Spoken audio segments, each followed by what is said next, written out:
Le balado que vous allez déguster est une création originale de Virage Sonore, studio et agence de création de balado à Montréal.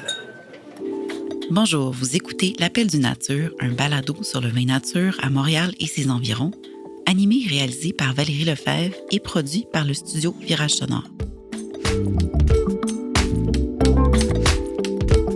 L'épisode que vous allez écouter fait partie de la première saison, enregistrée en 2019-2020 pour choc.ca.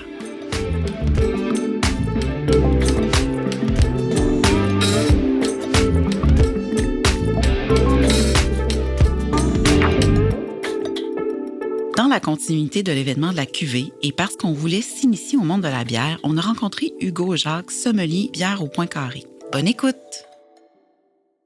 Alors, bonjour, aujourd'hui, je suis avec Hugo Jacques, qui est sommelier bière au Point Carré Chinatown. Oui.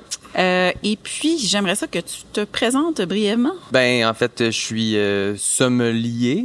Je dirais, j'ai commencé avec une spécialité, une spécialisation en bière il y a peut-être bientôt 10 ans de ça.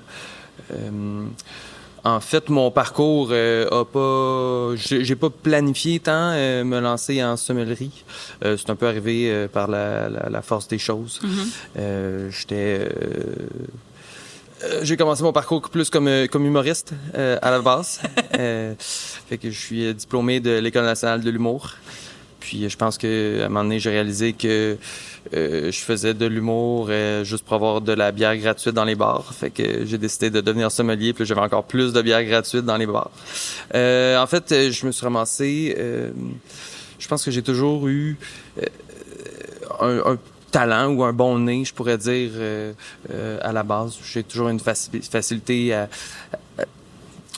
à goûter, à être capable de décrire ce que je goûtais, puis à comprendre, je pense. Sommelier bière, je veux dire, tu as eu un titre à un moment donné. Oui. Pourquoi tu t'es rendu là? Ben, j'ai travaillé en restauration un peu toute ma vie, en parallèle de faire de l'humour, parce que c'est pas tout le monde qui est capable de gagner sa vie en humour dès le début. Puis éventuellement, je me suis ramassé à travailler au Vice Versa, qui est une institution en bière à Montréal, qui est le plus vieux bar à bière, je dirais, de Montréal, parce qu'il y a des bars qui se sont spécialisés dans la bière avant le Vice, mais c'était plus des brasseries comme, admettons, le Cheval Blanc, qui est là depuis le plus longtemps, puis des places comme ça. Mais le Vice, je pense qu'ils ont fêté leur 16e anniversaire il y a 2-3 semaines déjà. Puis en tout cas, je me suis ramassé comme cuisinier au Vice. Puis quelques mois, peut-être 2-3 mois après que je sois rentré au Vice, mais la personne qui gérait les commandes de bière là-bas, puis qui gérait l'inventaire, puis qui choisissait le menu de bière, quittait. Puis j'ai proposé ma candidature pour le poste en bullshitant un peu, là. Pour vrai, là, j'ai comme, tu sais, expand pas mal sur ce que je savais en bière. Je m'y connaissais déjà en bière, là. Je te disais, tu sais, un beer geek de l'époque, on peut dire, tu sais, à partir de quand j'étais jeune, j'avais 15 ans, ben j'allais m'acheter de la Unibroti, admettons, là, ou bien la brasserie du Lièvre, tu sais, ou des affaires de même qu'on pouvait trouver dans microbrasserie à l'époque. Fait que je m'y connaissais, puis j'aimais ça la bière, tu sais. Fait que j'avais quand même des connaissances, puis j'avais peut-être une facilité à comprendre les goûts, puis à tout ça. Fait que j'ai bullshité mon chemin dans ce poste-là. Puis après, j'ai travaillé comme un malade pour être capable juste de pallier, tu sais, aux connaissances manquantes que j'avais. Fait que j'ai travaillé en fou pendant des mois là-dessus. Puis je pense qu'à un moment donné, j'ai réalisé que ça faisait 6 mois que je faisais ça à temps plein, tu sais, puis que j'avais pas fait de show en 6 mois, puis finalement que j'étais bien plus heureux et pas nécessairement plus compétent, mais oui, peut-être là, à faire ça. Plus épanoui, ouais. plus heureux dans ce domaine-là que je l'étais. Puis je pense que depuis, il y a eu plein de cours qui se sont se sont ouverts, qui ont des formations qui ont commencé à se donner en bière. Mais à cette époque-là, il y avait rien vraiment qui se faisait comme spécialisation en bière là, au niveau de la sommellerie. Depuis, il y a eu des cours comme Étoile bière, M bière, ou bien il y a eu pendant une attestation d'études collégiales, je pense, pendant 2 ans à la Société collégiale d'Ottawa ou d'Ontario, je sais pas. Je l'ai pas faite, là. Je connais pas tant. C'est Philippe Houters qui donnait ça à l'époque, là. Fait un sommelier bière, qu'est-ce que ça fait dans son quotidien? Un sommelier bière, ça fait la même chose pas mal qu'un sommelier. En fait, tu sais, sommelier en bière, ben, gérer une cave et une carte de bière comme on gère une carte de vin. Donc, c'est faire l'inventaire, faire monter un menu, être au courant de ce qui sort un peu partout, être capable de mettre la main sur des produits, de faire une carte diversifiée ou bien de faire une carte qui a du moins un style ou une identité. Mm-hmm. Après ça, c'est faire des pairings à cette heure. C'est aussi sur le code de service de la bière, tu sais, selon les styles, l'étiquette de service. Après ça, c'est être capable de la décrire, de parler du produit au client, que le client comprenne l'univers ou l'histoire, tu sais, qu'il y a derrière chaque brasserie, puis derrière chaque produit, tu sais. C'est pas la première fois que tu le mentionnes, mais tu parles d'étiquette bière ou de service de la bière. Moi, je connais, tu sais, je veux dire, je m'intéresse, j'aime ça, je connais, mais c'est pas nécessairement ma force. Ça c'est quoi un exemple, pareil, de service bière typique ou que tu parlais de régionalité? Est-ce qu'il y en a ici au Québec? Est-ce que tu as des exemples de ça? Oui, ben j'ai des exemples que je pense qu'on parle d'étiquette de service. Par où commencer? Si il y a plusieurs façons de servir de la bière. Tu sais, on peut penser juste peut-être le plus classique qu'on pourrait voir, tu sais, un style distinct, on pourrait dire le cask ale ou le real ale anglais, où est-ce que les bières sont conditionnées dans des casques, dans des petits barils en métal, puis sont poussées sans ajout de gaz, fait que sont tirées soit avec une tireuse manuelle ou sur le comptoir par gravité, tu sais.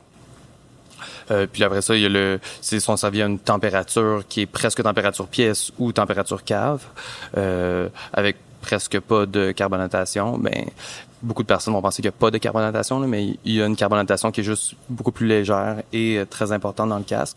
Après ça, en Angleterre, dépendamment si t'es dans le nord ou dans le sud, tu vas avoir ta pinte, il va avoir aucun collet dessus. Tu sais, ils vont te la servir, faut qu'elle coule du côté quand ils te servent. Sinon, ils vont demander d'en remettre dedans parce que tu leur as comme volé, parce que t'as pas donné assez de bière. Tu sais, fait que c'est tout. Ça dépend. Il y a tu sais, culturellement, la bière est servie différemment un peu partout dans le monde. En Tchéquie, tu vas avoir des collets qui vont dépasser du verre de 1 pouce, tu sais, où tu peux commander ta bière en milliko, qui veut dire que tu vas recevoir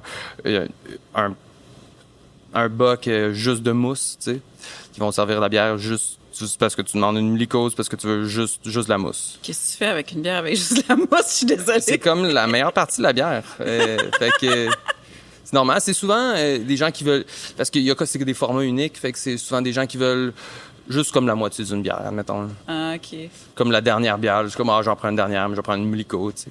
On parlait, pour revenir au régionalisme, je me demandais... Tu sais, il y a eu une explosion de microbrasseries à Montréal. Comment tu vois ça? J'avais lu des articles aussi qui disaient qu'on sortait trop de bière pour le nombre de personnes qui en consommaient ou que pour l'achat, que le marché était saturé. Qu'est-ce que tu penses? Le marché, en fait, c'est pas tout à fait que le marché est saturé. C'est qu'il y a eu pas une mode, mais le marché du beer geek est un marché assez particulier où est-ce que les gens sont à la recherche de nouveautés. constamment à la recherche de nouveautés. Ils veulent goûter à toutes les bières, puis ils vont souvent... Le beer geek va acheter une bière une fois, il va boire cette bière-là une fois, puis après ça, il va comme plus jamais retourner sur cette bière-là. Tu sais, le but, c'est d'avoir goûté le plus de bières différentes, puis là, d'aller sur une table, puis là, de faire un commentaire, puis là, après ça, d'avoir des badges, parce que t'es rendu que t'as goûté 800 styles belges. Fait que maintenant, t'as ton badge expert belge, tu sais. Le marché est un peu victime de ça, où est-ce que les brasseries, s'ils sortent pas constamment des nouveaux produits, il y aura pas de réachat de la part d'un dépanneur à bière, admettons. Il va acheter une bière une fois, puis après ça, s'il rebrasse la bière plein de fois, il y a plein de monde qui va juste dormir sur les tablettes parce que le monde ne sera pas intéressé nécessairement à la racheter. Il n'y a pas la même loyauté qu'il y a dans les consommateurs de bière commerciale. L'espace tablette étant limité, ça fait que s'il y a 2000 produits, tu sais, il y a...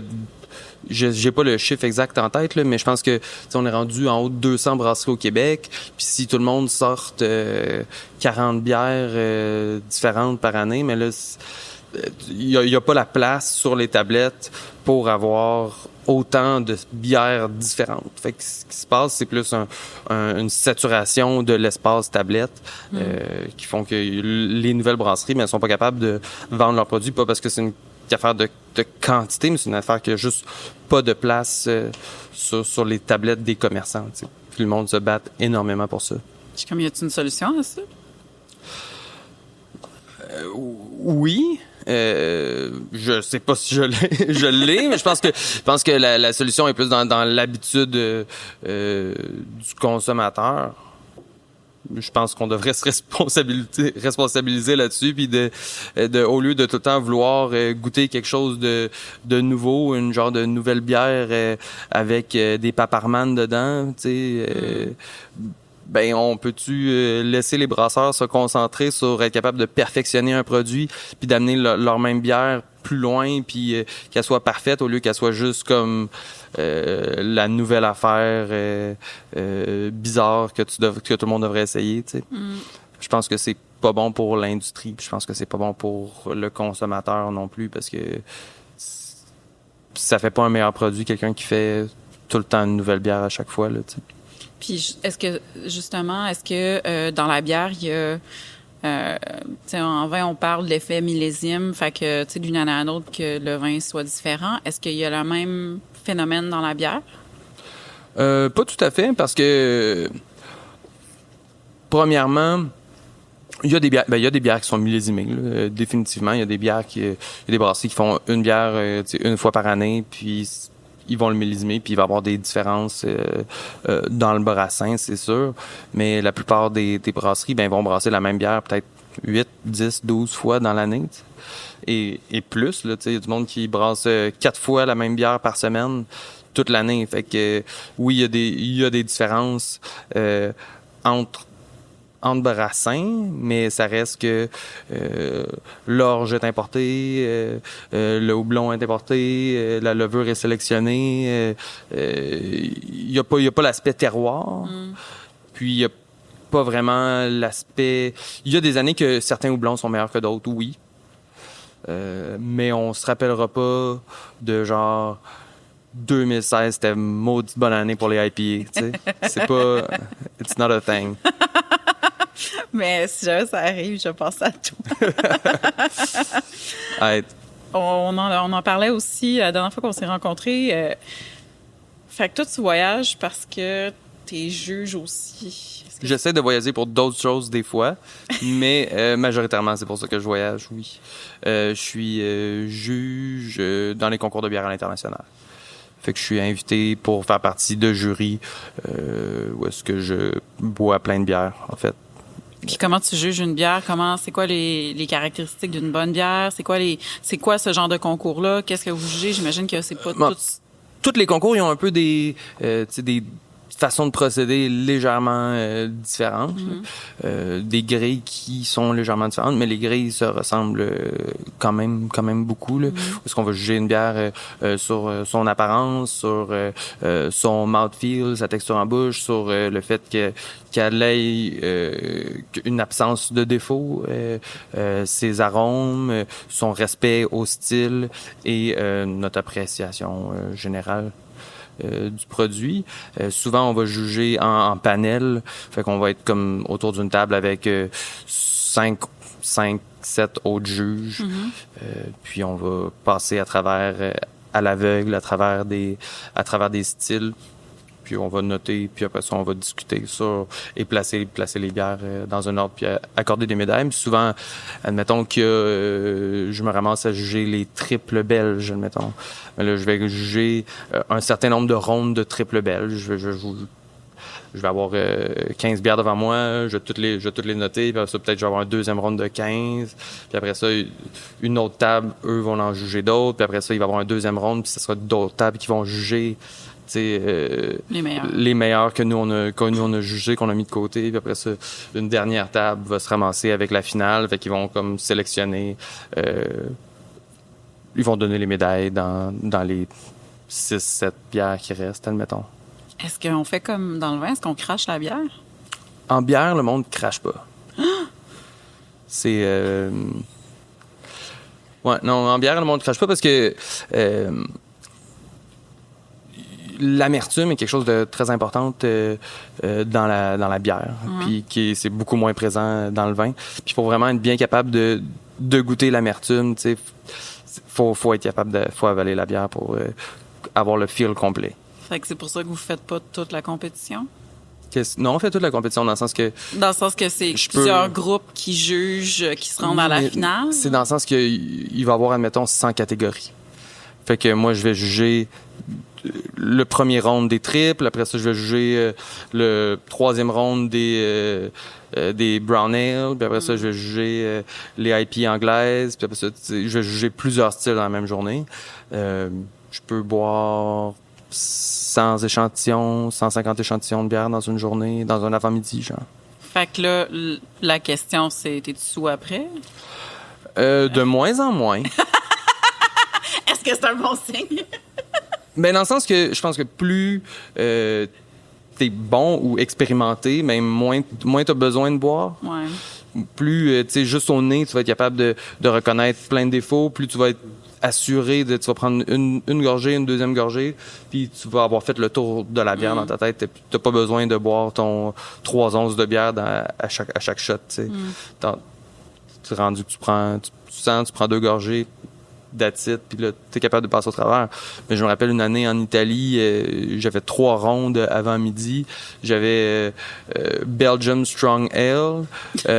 Après ça, j'avais Imperial Stout, puis Barrel Aged Non-Sour Beers, tu sais. Fait que j'avais bu 70 bières avant midi, genre 100, avec des pourcentages d'alcool de 9 et plus. J'avais hâte au midi.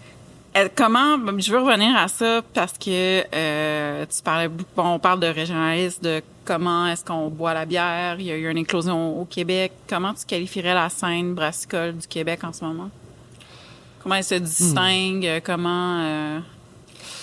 Ben, la scène brassicole au Québec a très longtemps été fermée sur elle-même à cause des lois de protectionnisme de la SAQ qui fait qu'on peut pas importer de bière sans passer par eux et ça rend le prix comme la même chose pour le vin, là, ça rend le prix beaucoup trop cher. Le milieu a beaucoup été influencé par les styles belges, en partie à cause du Nibro qui est rentré fort au début. Fait qu'on a vu beaucoup de brasseries commencer avec des styles belges il y a longtemps. Ensuite, on a vu Boréal qui est arrivé avec leurs fameuses rousses et leurs blanches et leurs blondes et leurs noires et leurs ambrées. Fait que après ça, toutes les brasseries ont fait des styles belges et ont toutes eu une blanche, une rousse, une noire, une blonde. D'ailleurs, rousse n'est pas un style de bière, c'est juste comme trademark de Boréal, genre, parce que personne d'autre dans le monde dit bière rousse, sauf au Québec. Ah ouais? Ouais, c'est juste vraiment comme le nom que Boréal donnait à cette bière-là, puis après ça, tout le monde a décidé de faire une bière rousse. Fait que tout ça pour dire que le milieu a beaucoup changé depuis, mais à cause que je pense qu'on pas pu vraiment rentrer de bière des États-Unis ou bien de Belgique. Alors, ben, on a tout le temps eu à la SAQ un petit peu, mais c'était pas disponible au DEP. On a tout le temps été obligé d'être comme autosuffisant. Fait qu'on très vite on a vu tous les styles de bière, du monde être brassé au Québec. Puis on s'est très bien distingué là-dedans. Je pense que il y a une très grande polyvalence dans les brasseries du Québec.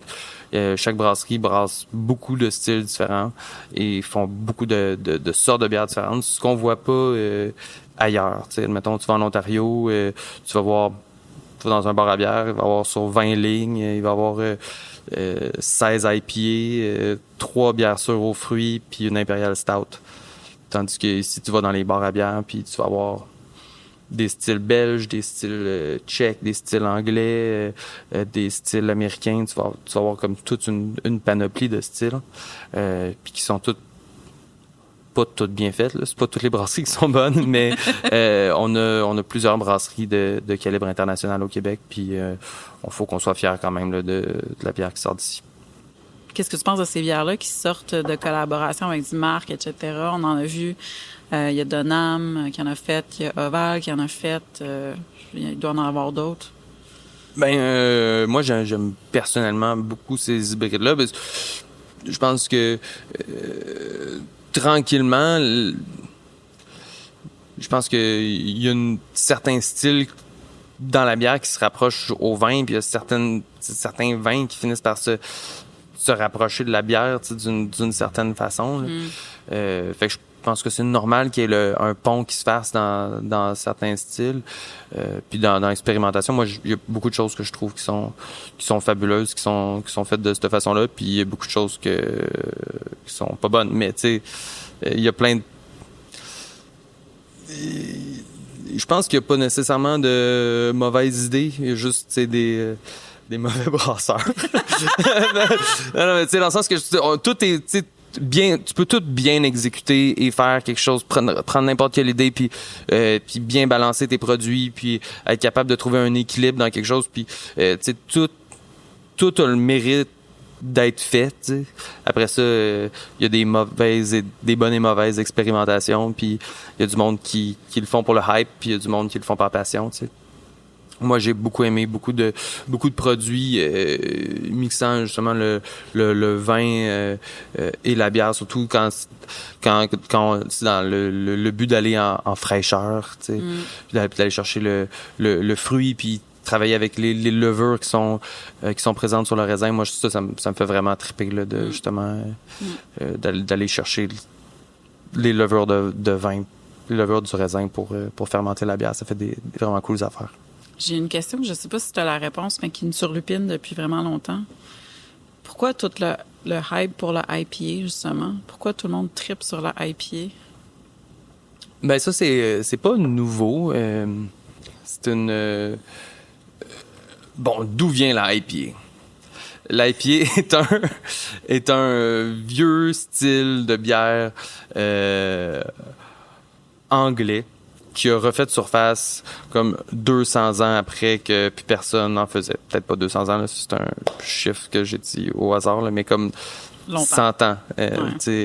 100 ans après, ils ont ressorti ce style-là sur des vieilles recettes. Après ça, il y a plein de monde qui ont des théories différentes, comprennent mal un peu ce que c'était l'IPA à la base. Mais globalement, aux États-Unis, la culture de bière des États-Unis vient de plein d'immigrants qui ont décidé de recommencer à brasser des styles de leur pays chez eux pour être capable de reboire de la bière comme chez eux, mais aux États-Unis, avec des ingrédients qui étaient différents. L'IPA était un style anglais assez maltais. C'était une bière ambrée et amère parce qu'on mettait beaucoup de houblon dedans parce que le houblon est un antiseptique qui permet de préserver la bière. C'était des bières qui pouvaient durer dans le temps. Mais aux États-Unis, les houblons qui poussent sur la côte ouest des États-Unis, en Oregon, dans la vallée du Yakima, c'est des houblons qui sont extrêmement aromatiques. Contrairement aux houblons anglais, qui sont des houblons beaucoup plus terreux, beaucoup moins fruits tropicaux, beaucoup moins agrumes.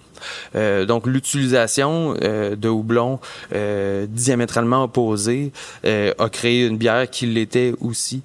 C'était des houblons aussi beaucoup plus amers, qu'on voyait avec beaucoup plus d'acide d'alpha dans la côte ouest américaine, et ça l'a tranquillement fait des bières qui n'avaient pas du tout la même nature que les IPA anglaises qui se faisaient en Angleterre. Puis tranquillement, ces bières-là sont devenues plus populaires parce qu'ils sont aussi devenus un symbole d'une contre-culture où est-ce que c'était des bières qui goûtaient vraiment beaucoup, qui étaient vraiment amères, contrairement aux bières commerciales qui étaient des bières insipides, non amères et sans arrière-goût.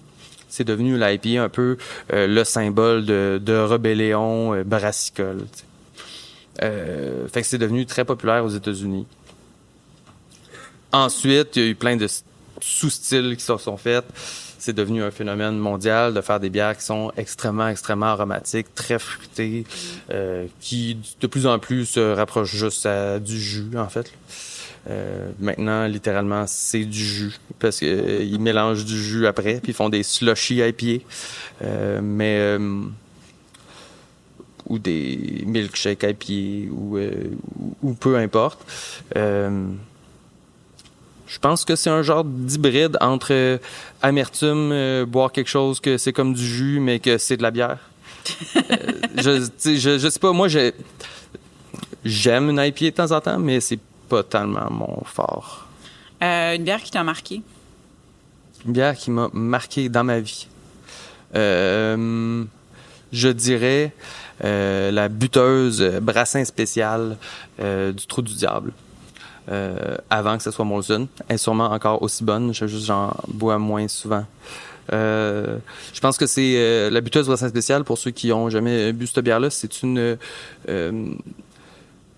originellement, du moins, maintenant, c'est une triple qui est la buteuse, mais qui a été affinée dans des fûts de chêne de Calvados de Michel Jourdain. Oh! Originellement, c'était les Calvados de Michel Jours-Drouin, mais il faisait juste 2 barriques par année qui pouvaient donner au Trou du Diable, 2 ou 4 barriques. Fait qu'à un moment donné, ça l'a capé la production. Fait qu'ils ont commencé, quand ils ont ouvert l'usine, ils ont dû importer des barriques de Calvados en Europe, en France, pour pallier à ça. Fait que c'était plus le Calvados de Michel Jourdain, mais historiquement, cette triple-là, avec les levures sauvages, avec le brette, avec la pomme, c'était une bière fantastique qui sortait de... En fait, c'est un peu à cause de cette bière-là que je fais ce métier-là, puis j'ai cette passion-là, je pense. Je me rappelle la première fois que j'ai pris une gorgée de cette bière-là, puis que j'ai fait « Ah, OK, la bière, ça peut être ça. » Ça a comme ouvert mes yeux sur tout ce que la bière pouvait être. Fait que je me rappelle encore de cette gorgée-là.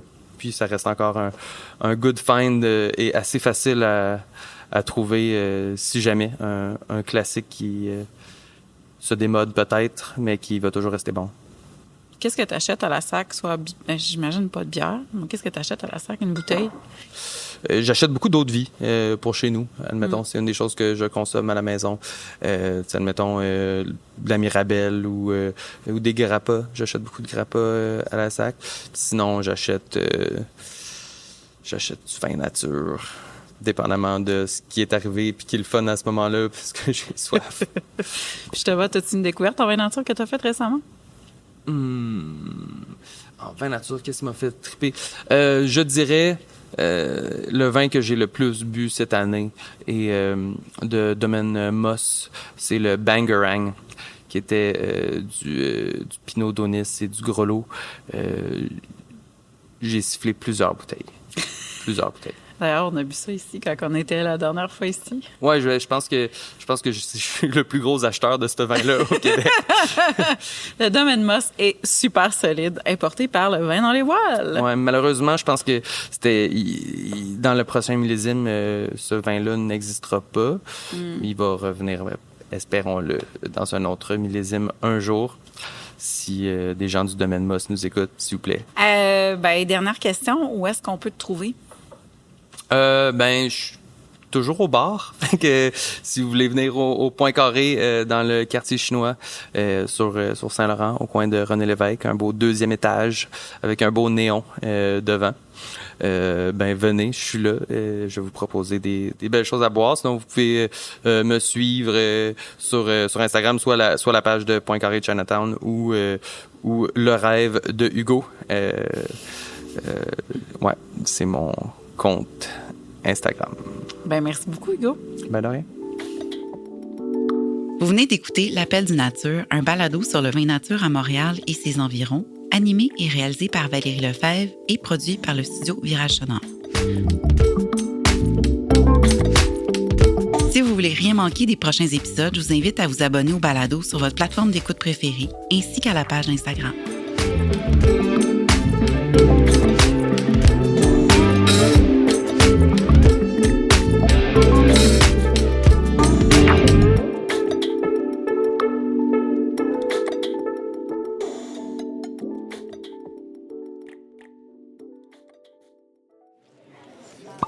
Le balado que vous venez de déguster est une création originale de Virage Sonore, studio et agence de création de balado à Montréal.